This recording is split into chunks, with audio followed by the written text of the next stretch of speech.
December 18 రోజు మాస శివరాత్రి అనేది వస్తోంది.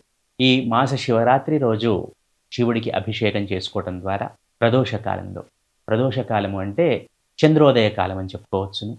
అలాగే సాయంత్రం పూట ఆవులు ఇంటికొచ్చే సమయం అని కూడా చెప్పుకోవచ్చును. మనకు అర్థమయ్యే రీతిలో.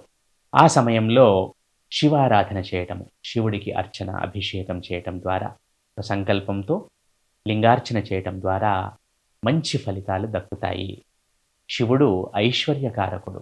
ఈశ్వరుడు ఐశ్వర్యకారకుడు. లక్ష్మీదేవికి, కుబేరుడికి వీరందరికీ ఐశ్వర్యాన్నిచ్చింది కూడా ఆ శివుడే అని చెప్తారు పెద్దలు.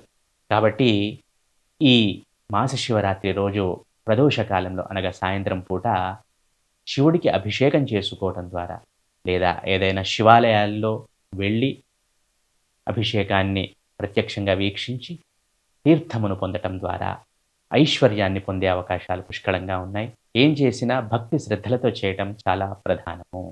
ఈశ్వర ఆరాధన ఎప్పుడైనా భక్తి శ్రద్ధలతో చేయాలి. అలాగే పూజ చేస్తున్నప్పుడు కూడా నిలబడి చేయకూడదు. సాధ్యమైనంతగా కూర్చొని చేయాలి. అలాగే మీకు తోచితే రుద్రం నమకం చమకంతో చేసుకోండి. లేదా రావణకృత శివతాండవ స్తోత్రం చదువుకోండి. నమఃశివాయ అనుకుంటూ నీళ్లు పోయండి. తెల్లారి నుండి అంటే 21వ తేదీ నుండి పుష్యమాసం ప్రారంభమవుతుంది. సో, ఈ 20వ తేదీ అమావాస్య రోజు తర్పణాలు వదలటము, పిండాలు పెట్టడం లాంటివి చేయండి పెద్దలకు.